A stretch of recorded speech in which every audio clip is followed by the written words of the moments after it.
Et je suis maintenant en compagnie du co-auteur du livre La première paix mondiale, Christophe Roux-Dufort. Bonjour Christophe. Bonjour Marie-Josée. T'es en forme, ça va bien? Oui, ça va très bien, oui. Merci d'être là, toi aussi. On a eu la chance déjà de se rencontrer via Radio Mieux-être. Tu es un professeur à l'Université Laval en gestion de crise. Et tu es au Canada depuis combien de temps déjà? Ça fait 5 ans que je suis venu m'installer.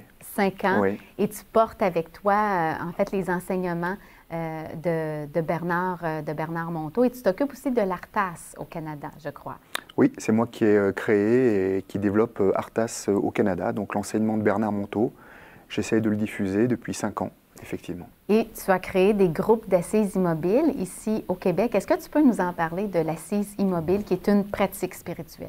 Absolument. Donc l'assise immobile, c'est une pratique régulière, c'est-à-dire c'est le miroir devant lequel on va se mettre régulièrement, chaque semaine, pour se rencontrer. Et comme disait Bernard, pour se rencontrer dans sa petitesse, dans son imperfection, dans sa petite misère de l'instant. Tout ça pour simplement essayer une chose qui est absolument incroyable quand on le vit, c'est essayer de s'aimer tel que l'on est au moment où on l'est. Et c'est je pense que c'est quelque chose de très intéressant dans l'assise, c'est qu'elle nous met dans le concret et l'instant de notre petite misère. C'est pas quelque chose qu'on imagine, c'est pas quelque chose qu'on se raconte, c'est pas une connaissance générale de soi-même, c'est une connaissance spécifique de maintenant, de qui on est et de qui on a à aimer. Et le corps ne ment jamais. On peut toujours se raconter qu'on souffre de quelque chose, mais lorsqu'on plonge le corps dans le silence et l'immobilité, nécessairement au bout d'un moment, il va déjà manifester des tensions, et ces tensions sont en train de parler d'une petitesse de l'instant. Et le corps ne triche pas, il y a bien une tension dans le mollet. Oui.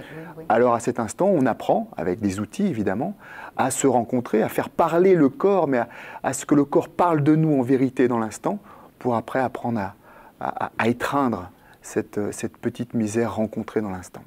Et c'est pas quelque chose qui se fait en quelques minutes, là. Quand on parle d'une séance d'assises immobiles, on parle de combien de temps environ? L'expérience de l'assise immobile, c'est 1 heure. Donc on reste 1 heure assis dans le silence et l'immobilité. Et ensuite, il y a un cercle questions-réponses où je vais aider les personnes à décoder leur expérience, à utiliser des outils de façon à ce que peu à peu, eh bien, elles puissent pratiquer ce retournement intérieur. Est-ce que tu peux nous en partager un outil que vous utilisez lors de ces séances-là?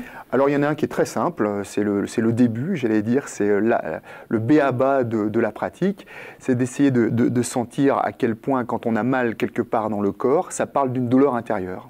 Et donc, on va faire cette bascule, c'est la pédagogie de quoi j'ai mal à l'extérieur.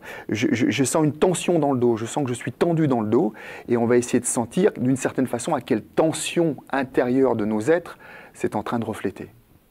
Et on vous interrogeait ça, est-ce que ça monte spontanément, les réponses? Non.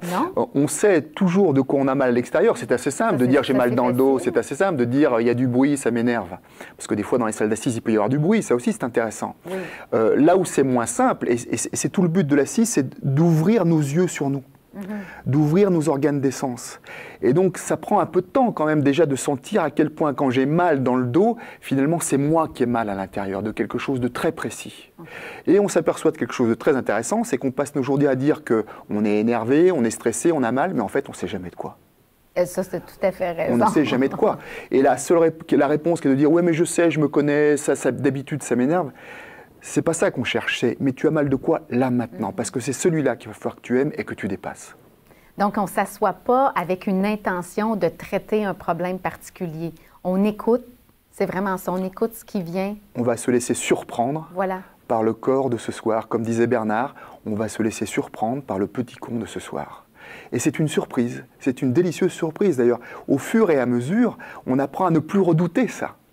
Et je crois que déjà, c'est un cran de maturité que tout d'un coup de dire « je ne redoute plus d'avoir mal ». De toute façon, je vais avoir mal. Je m'assois comme je suis. Ce n'est pas parce que je m'assois dans le silence et l'immobilité que tout d'un coup, tout va bien. Au contraire, je m'assois comme je suis et donc je vais me rencontrer tel que je suis. Au fur et à mesure, on apprend à attendre celui que l'on est. Et j'imagine que ce silence, sur une base régulière, a des retombées... de belles retombées dans le quotidien. Pour toi, quand tu as mis ça en place dans ta vie, ces pratiques d'assises immobiles, qu'est-ce que ça a généré dans ton quotidien? Ben, ce qu'il faut bien comprendre, c'est que l'assise, c'est comme un gym intérieur. Quand on va au gym, c'est pour s'entraîner, pour entraîner son corps, se muscler, etc. Peut-être que dans la vie, c'est pour porter plus lourd, que c'est pour être plus en forme dans la vie, etc. Ben, la pratique de l'assise, c'est la même chose. On s'entraîne dans une salle d'assises qui, d'une certaine façon, ne représente pas le monde, puisqu'on s'enferme pendant 1 heure dans une pièce dans le silence et l'immobilité. C'est pas le monde, ça. En revanche, on se muscle intérieurement dans cette expérience pour ensuite porter la même expérience dans nos vies. C'est-à-dire que celui que je rencontre dans l'assise un soir donné, et que je vais apprendre à aimer, il est très probable que je le rencontre quand je vais rentrer chez moi et que mon épouse va m'accueillir. Je risque de souffrir de la même façon, parce qu'il n'y a pas de raison que je sois différent. Si j'ai réussi à trouver une solution dans mon assise, pourquoi je ne trouverais pas une solution quand je rentre chez moi pour aimer mon épouse? Donc c'est ça qui est intéressant dans l'assise. Ce n'est pas l'expérience qu'on fait dans la salle d'assise, ça n'a pas beaucoup d'intérêt en tant que tel. Là où ça a un intérêt, c'est qu'elle nous permet de nous muscler. Si on comprend ça, si on comprend qu'on va au gym régulièrement pour être en forme dans sa vie, que si un jour on arrête d'aller au gym, on risque d'être moins en forme, ben on comprend que l'assise et que la pratique assidue est nécessaire pour rester au meilleur de soi dans sa vie. Je suis tout à fait d'accord et je trouve que c'est une belle image quand on parle du gym pour l'intérieur, vraiment, parce que c'est tout aussi important. Oui. Ça ne se passe pas comme par magie Oui. non plus, ces changements-là.